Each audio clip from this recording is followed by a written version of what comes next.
In this video, we will show you how to replace your vehicle's radiator on this Dodge Ram 1500. This will be located along the front of your engine compartment. Let's get into it. Okay friend, let's get started on our job. As you make your way over towards the passenger side of the radiator, that's where you're going to find your radiator cap. We're going to open this up, but it's important to note hand and eye protection at all times and never open your cooling system when it's hot. To open this, let's go ahead and press it down and turn it counterclockwise, a quick inspection and set it aside. Now we're going to make our way towards the driver's side of the radiator. In between the washer fluid reservoir and the battery, if you were to make your way down in this corner, you're going to find your radiator drain plug. Let's make sure we have a collection receptacle under this area so we can recycle the fluid properly. Just make your way right down through here.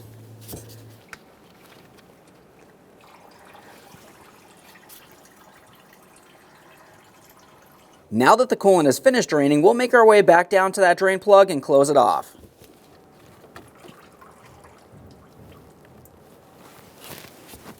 Let's make our way back over to where the radiator cap was. We're going to disconnect that coolant hose that leads to the coolant overflow tank. For this, typically you can just take hold of it, slide it right out of position, double check, make sure it's not cracked or rotted in any way. If it is, you just want to replace it. We can just go ahead and set this hose aside. You do not need to remove the coolant reservoir from the fan shroud. Let's make our way over to the other side of the fan shroud. On the other side of the fan shroud, we're going to be paying attention to the upper radiator hose and the radiator itself. We have to loosen the connection point. We'll be using an 8mm. You could also use a flathead screwdriver in most cases.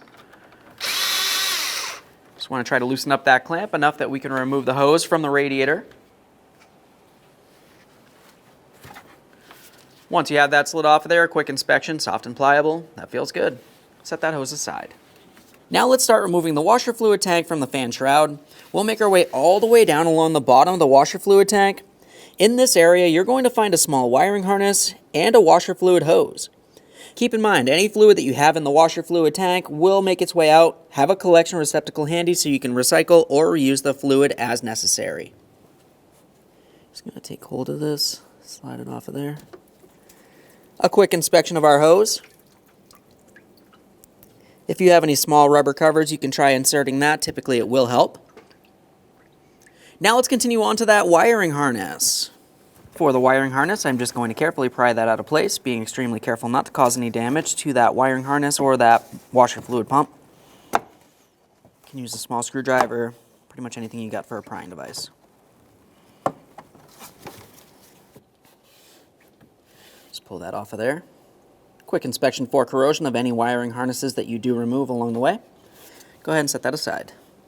Now we're going to take hold of that washer fluid reservoir and attempt to pull it up from the fan shroud. But what you're going to find is you have two locking tabs. They're pretty much impossible to see. But if you were to just use a long flat blade screwdriver, make your way approximately halfway down the washer fluid reservoir. We're going to go ahead and stick this straight on through, and that'll push in on those two locking tabs. Once it's apart, I'll show you exactly what we're looking for here. Now we'll lift up on this. You may have to maneuver this around a little bit. There we are. So essentially I came right up above the top of these. I gently pried it away, and that pulled each of these two tabs out of their corresponding ports on that fan shroud. We'll set this aside. Now let's start dislodging the fan shroud from the radiator. If you were looking along each side of the radiator and fan shroud, you're going to find two 10mm headed mounting bolts on each side. There's one on the top where we can easily see, the next one's located just below it.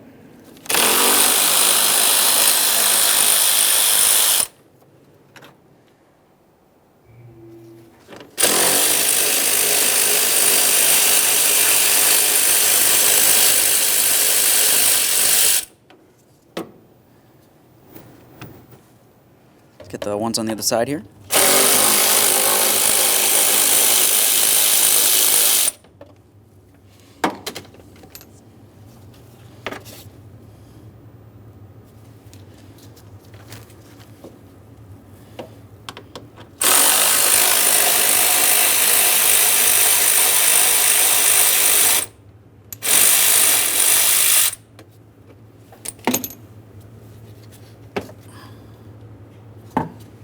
Now at this point, you should be able to lift up on this and pull it towards the engine and away from the radiator.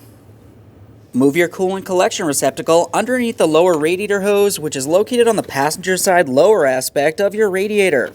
We'll go ahead and loosen this clamp using an 8mm or flathead screwdriver. Remove the hose from the radiator.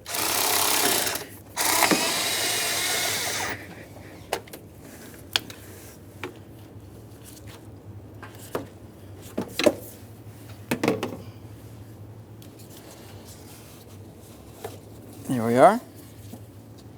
Now, just above that area, you're going to find a spot where your transmission cooler line goes into.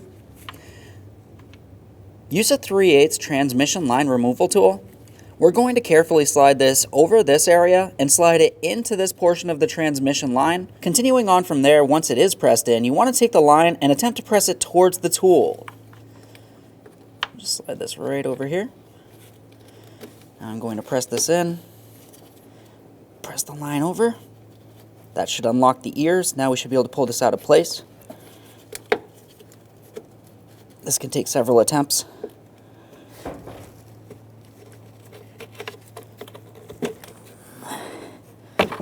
There we are. Now let's move towards the top of the radiator on the passenger side. We have another transmission line.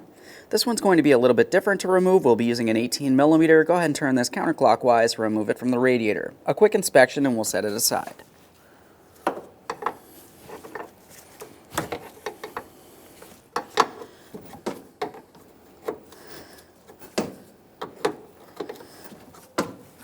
When unscrewing this, you want to confirm that it does break free from the line and it's not twisting the line. If it is twisting the line, it's probably rotted and weak and you'd want to replace this. Ours is fine. We'll continue on. Now, if you were to look down along the side of the radiator, you can see where the line presses into. We'll just carefully remove that from the radiator and we can slide this off to the side. Now that we have the line off of there, if you were to look along each side of the radiator, you're going to find two push clips that protrude from the front out towards the rear. To access these, it's easiest from the front. Now we can see the two that are over on the passenger side out in the open here. To remove these, you can use a small prying device. I'm using a trim tool. Just going to make my way in between, essentially making my way right to where that push clip is, and we'll pry it out of place.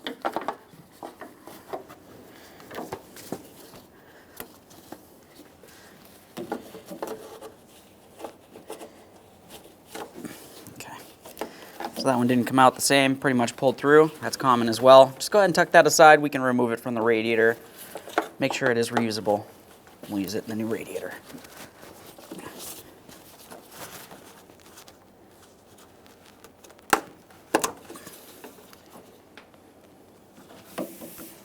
Same on the other side of the vehicle. Now we have both sides of the air deflectors separated from the radiator. Let's have a look along the top corner of each side of the radiator. You're going to find another 10mm bolt.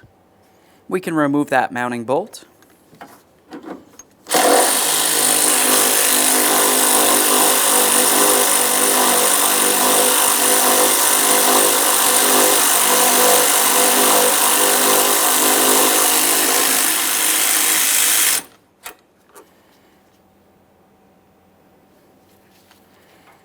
On the top of the radiator, you're going to find your mounting bushing. We'll be transferring this over to the new radiator, so you can go ahead and remove that now. Just take hold of it, slip it up and out of place. Repeat the process on the other side of the radiator.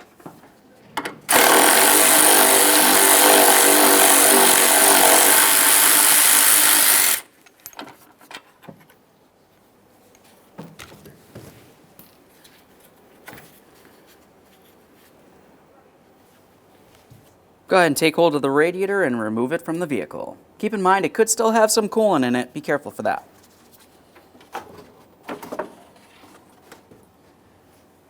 There it is, friend.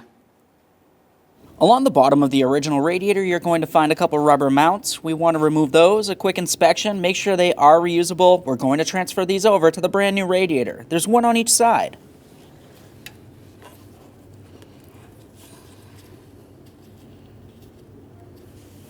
Looking at the body where the radiator was sitting, we want to make sure we clean the mounting areas for those rubber mounts. We'll just go ahead and wipe these down, a close inspection, make sure nothing's rotted or weak. This side looks good. Same process on the other side of the vehicle.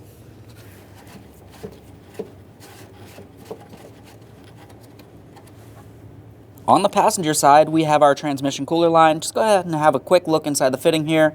Make sure the locking ears don't look like they're rotted or damaged.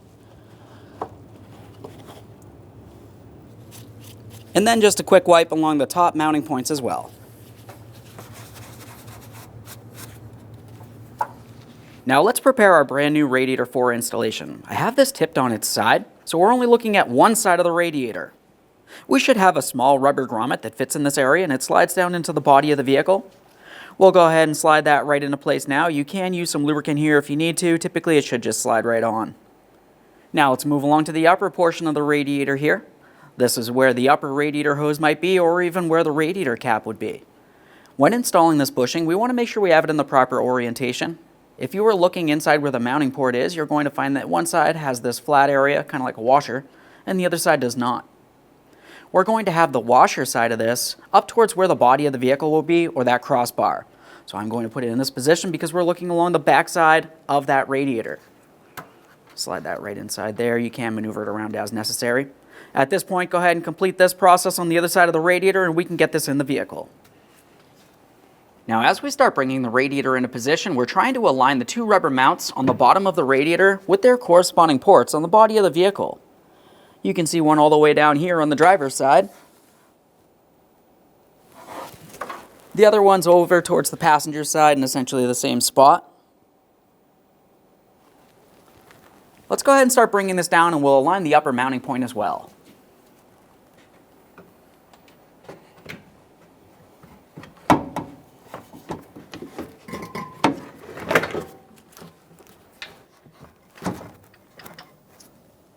Now it's time for the upper mounting hardware here.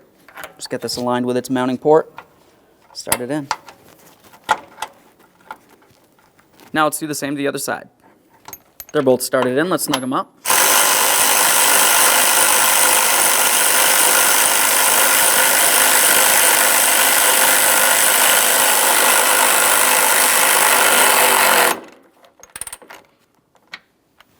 Once you have that snug, you can go ahead and torque it to 95 inch-pounds.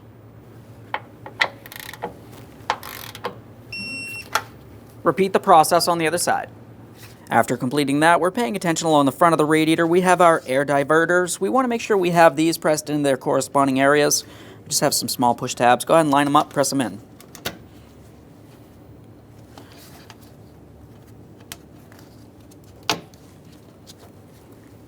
Same thing on the other side of the vehicle. Continuing on, we're going to resecure our lower radiator hose to the radiator. Go ahead and get that in position and snug up that 8mm headed clamp. You can also use a flathead screwdriver if necessary.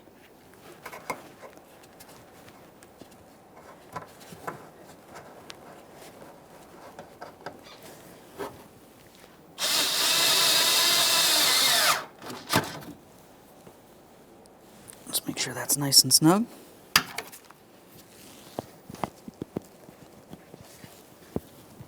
Let's continue on just above that for our lower transmission cooler line here. For this one, you just go ahead and line it up and press it straight towards the radiator. We're going to listen for a click and give it a light tug trying to remove it. It should not dislodge.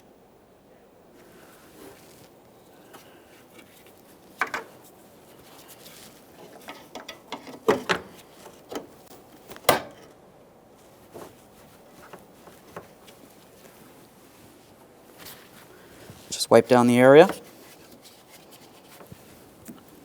Now it's time for the upper radiator transmission cooler line here. For this one, you want to pay attention to the radiator itself. It has this small tab right here. The line will have to go behind it. And then as you make your way up, you're going to find another tab on the opposite side. Essentially, it's going to go in between those two and end up all the way at the top here. Let's go ahead and get everything aligned as we bring this up. Start this in by hand. You're going to want to snug this up with an 18mm wrench.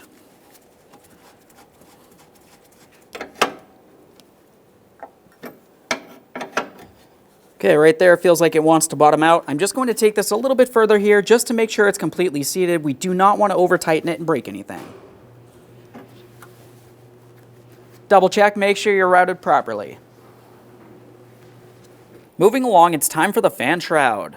We're going to bring this up in a position, attempting to align both of our upper mounting ports. Start in those two mounting bolts. After that, the bottom mounting ports should be aligned as well.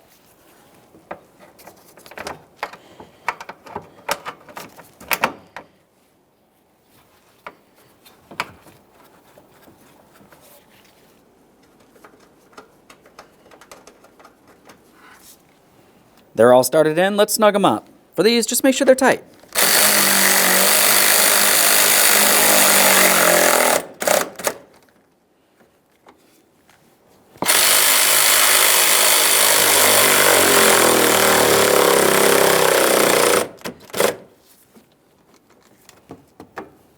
Let's do the same on the other side. All right, that's the last one. Now let's look all the way down on the bottom driver's side corner of the radiator. We're going to make sure that our drain plug is tight. Just go ahead and take hold of that, turn it clockwise. Clean any mess in the area. Now on the same side of the fan shroud, we have to reinstall our washer fluid tank. We have the upper mounting point right up along here for the two ears, and if you were to make your way all the way down along the bottom, you're going to find a small slot on that radiator fan shroud for the lower tab on the washer fluid reservoir. Also, while we're in this area, something else to pay attention to, we have our washer fluid hose right here. That's going to go on the washer fluid pump motor there. And then lastly, for that washer fluid pump, you also have your electrical connector. Now let's have a look at that washer fluid tank. We have that small locating tab, and then over here we have our washer fluid pump. I have a small rubber cap on here. Once it's in position, we'll just go ahead and pop this right off of here. We can connect our hose and our electrical connector. Start bringing this down into position. Trying to get that tab rested in there. Now that the lower tab's in, I'm going to also pay attention up along the top. Sometimes it's going to lift up and out of there. We're just trying to line everything up and press it in. Listen for a click. It should want to settle in. We'll go ahead and give this a little tug. It can move around, but it does not come up and out of position. Now let's make our way back down to that washer fluid pump.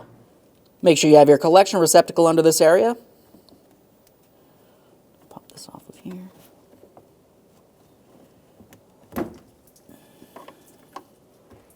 Make sure we'll cycle that fluid properly. Press the hose on. Let's just go ahead and give that a little wiggle, make sure it's properly secured in place. Continue on to the wiring harness. We'll get this aligned, press it in. A light tug, making sure it's properly secured, of course. Now it's time to reconnect the upper radiator hose. When you do this, you want to make sure you press it as far as you can up against the radiator. After that, go ahead and tighten up your mounting clamp. Use your 8mm or flathead screwdriver. We're going to try to have that clamp in the original position. I'm just going to spin it a little bit to make it easier to gain access to. As you can see, it went a little bit off kilter here. Just hold it in place, tighten it up.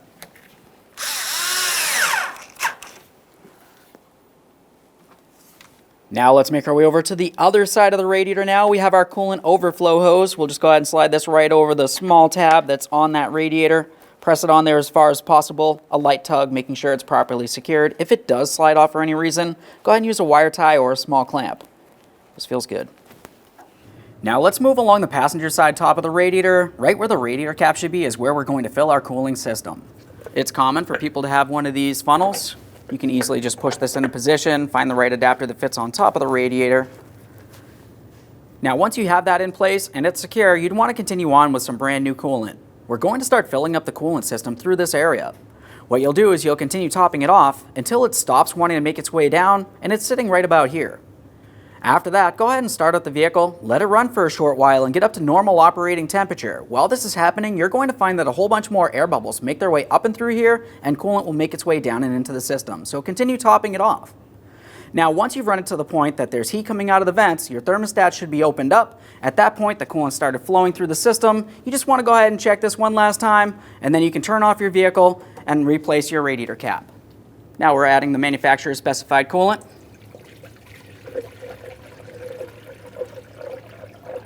Okay, I finished running the vehicle. We finished removing any air from in the system. We can remove that funnel system.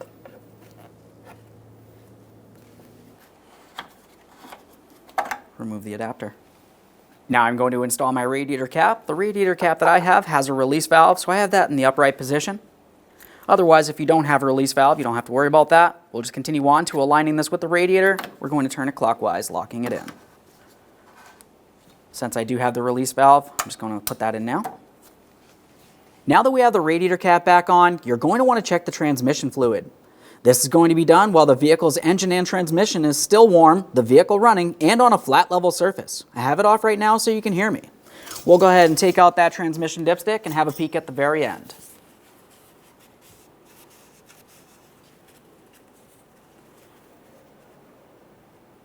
Now what we're looking for is right where my thumb is. You can see this small hatched area? That's where you want to have the transmission fluid with the vehicle running at normal operating temperatures on a flat level surface. If the fluid's a little low because you removed the transmission cooler lines and you need to add some, continue adding through the dipstick tube until it's just inside these hatches. After that, go ahead and reinstall the transmission dipstick and take your vehicle for a road test. Okay friend, we finished our installation. The next thing that you need to do is go ahead and run the vehicle, make sure you have heat coming out of the vents, and check for coolant leaks. Aside from that, go ahead and close the hood and take your vehicle for a road test. Thanks for watching. When only the best will do, demand TRQ. The only company that lets you view before you do. TRQ is committed to offering the highest quality aftermarket auto parts that are engineered for peace of mind. Thanks for using and viewing with TRQ.